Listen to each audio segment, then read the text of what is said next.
बेगम की कोठी किस्त 2। आ जाओ। वो दर्द से कराती औरत, इसने इस अपने बराबर में बैठा लिया। कोई और औरत नहीं है साथ उसके, इसकी माँ बिहुन ले लो इसे भी। नहीं जी बेगम साहिबा, ना उसका कोई है ना ही मेरे बड़े हैं। चुल्लू कोई बात नहीं, मैं हूँ तुम्हारे साथ। इसने इस औरत हाथ अपने साथ में ले लिया। यहाँ दाई ने क्या कहा? कुछ नहीं जी, 8 घंटे से इंतजार ही कर रहे हैं। अब बोल रही है शहर ले जाओ, ऑपरेशन होगा। चुल्लू खैर है, ड्राइवर जल्दी करो। जी बेगम साहिबा। गाड़ी तेजी से अपनी मंजिल की तरफ रवां थी। रात के 10:30 बजे थे, मगर देहात में इस कदर बारिश और अंधेरी रात, गाड़ी की तेज लाइट में रास्ता बड़ा धुंधला दिखाई दे रहा था। यहाँ से शहर का रास्ता तकरीबन 1 घंटे का था।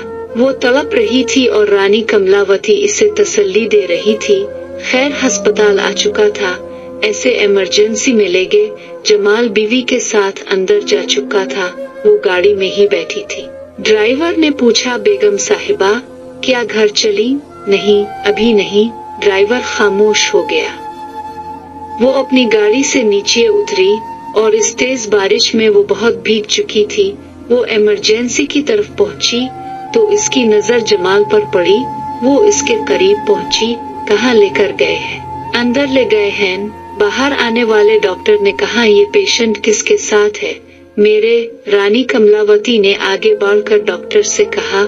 जी बोले, मैम बहुत ही क्रिटिकल कंडीशन है, हम कोशिश कर रहे हैं, आप दुआ करें। क्या ऑपरेशन करना पड़ेगा? बीबी खून सारा बह चुका है, हम दोनों में से किसी एक को ही बचा पाए गे। क्या नहीं, ऐसा नहीं हो सकता मेरी रानो, मैं कैसे रहूंगा तेरे बगैर? ये क्या बोल कर गया है? डॉक्टर तुम पूरा दिन करते क्या रहे? पहले आ जाते मेरे पास, हम वक्त पर तुम्हारी बीवी को ले आते। बच्चे के रोने की आवाज पर हम दोनों खामोश हो गए। डॉक्टर बाहर आ चुकी थी। बेटा हुआ है। जमाल मुस्कुरा दिया। मगर किया, हम आपकी वाइफ को नहीं बचा पाए। वो वही गिर गया और फूट फूट कर रो दिया। कमलावती इसे रोता बिलकुत्ता हुआ देख रही थी। थोड़ी देर बाद नर्स बच्चा भी ले आई, मगर वो बस एक कोने में बैठा रोए ही जा रहा था। इसका बिलक बिलक कर रोना दिल चीर रहा था। रानो तुझे पता था तेरे सिवा मेरा कोई भी नहीं, फिर भी तो मुझे छोड़ गई, मैं कैसे करूँगा?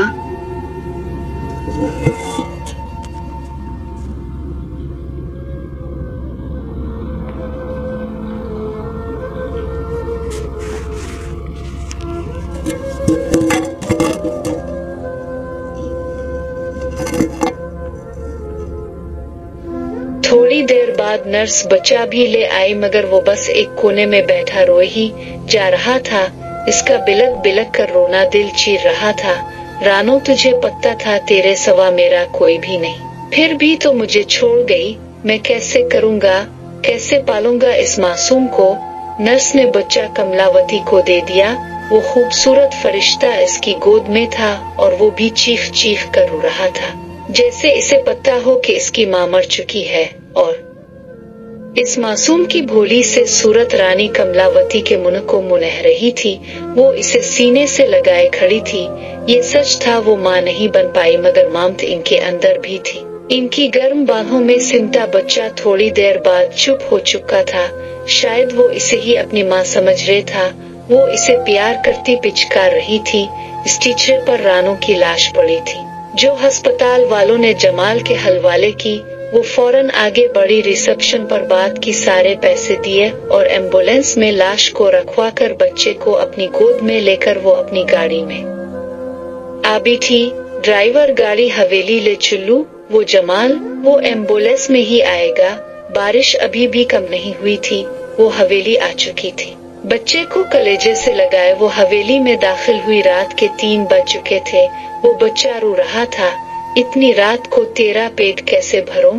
वो गीले ही कपड़ों में बच्चे को लिटाकर बावर्ची खाने की दूध निकाला, इसमें थोड़ा गुड़ मिलाया, हल्का हल्का गर्म किया, एक चमची से इसे आहिस्ता आहिस्ता पिलाने लगी। और थोड़ी देर बाद वो चुप हो चुका था और जब पेट भर गया तो वो सो गया। अपनी ही बिस्तर पर वो इसे अपने साथ सुला कर ना जाने कब खुद भी सो गए। सूरज की किरण इनके चेहरे पर पड़ी और बच्चा भी रो रहा था। वो फौरन ही उठ बैठी। रात की सारी बातें एक झिमिक्के के साथ इनके सामने आ गई और फौरन ही उन्होंने इसे फिर गोद में ले लिया। क्या हुआ, भूख लगी है? मैं लाती हूँ खाना तुम्हारा। वो जैसे ही कमरे से निकली अपने बाल समेटे हुए, तो सामने से आती नूरा इनके कमरे से बच्चे की आवाज सुनकर हैरान थी। कौन है आपके कमरे में? बच्चा? हाँ नूरा, बच्चा है। मगर बेगम साहिबा, वो जल्दी से कमरे की तरफ बढ़ी। गांव में कोई औरत मिलेगी जो इसे अपना दूध पिला सके? मतलब हम पैसे देंगे, मिल तो जाएगी, बात करनी पड़ेगी। मैं देखती हूँ। वैसे ये है किसका बच्चा और आपको कहाँ से मिल गया? रात में अरी जाने के बाद बहुत अजीब हुआ, बड़ा अजीब। क्या हुआ बेगम साहिबा? अरे मैं चौबुर्जी में खड़ी थी, एक खूबसूरत नौजवान दौड़ा हो इरे था। बारिश बहुत थी। करीब आया तो पता चला कि इसकी बीवी के बच्चा होने वाला है। वो इसे शहर ले जाना चाहता है, तो मुझे लगा मुझे भी साथ ही चलना चाहिए। हम वहाँ पहुँचे और डॉक्टर ने बताया कि औरत की हालत बहुत ही खराब है, वो सिर्फ बच्चे को ही बचा पाए। अच्छा, वो गांव में एम्बुलेंस की आवाज तो आई थी, समझ ही नहीं लगी क्यों आई है। हाँ, इंतकाल भी हुआ है किसी औरत का, वो इसकी माँ है। हाँ, इसकी ही है, अपने गांव के हैं नहीं, कहीं दूर से आए हैं, कम ही जान पहचान है। अब तुम जाओ, इसकी जरूरत का जो भी सामान है लेकर आओ। मतलब ड्राइवर के साथ जाओ, मैं लिख कर देती हूँ, सामान लाओ। जी बेगम साहिबा। दूध का डब्बा, दूध की बोतल, कपड़े और ना जाने कौन कौन सी चीजें मंगा लें। बीवी दफन कब होगी? इसकी शायद जोहर के बाद। जोहर तक वो बच्चे को तैयार करके जनाजे पर ले आई। रानी कमलावती आई है। हर तरफ लोग बोल रहे थे, नावल पसंद करने का बेहद शुक्रिया। मुझसे नावल्स के बारे अपनी राय का इजहार कमेंट सेक्शन में जरूर किया करें, ताकि मैं आप दोस्तों के लिए आपकी पसंद के नावल अपलोड करूं। इस नावल बेगम की कोठी का अगला पार्ट सुनने के लिए मेरे चैनल स्टोरीज 7 सेंटर को सब्सक्राइब कर लें, ताकि मैं जब भी इस नावल की अगली किस्त अपलोड करूं तो इसका नोटिफिकेशन सबसे पहले आपको मिले। मिलते हैं फिर अगली किस्त के साथ। निम्रा अब्बासी को दे इजाजत, खुदा हाफिज।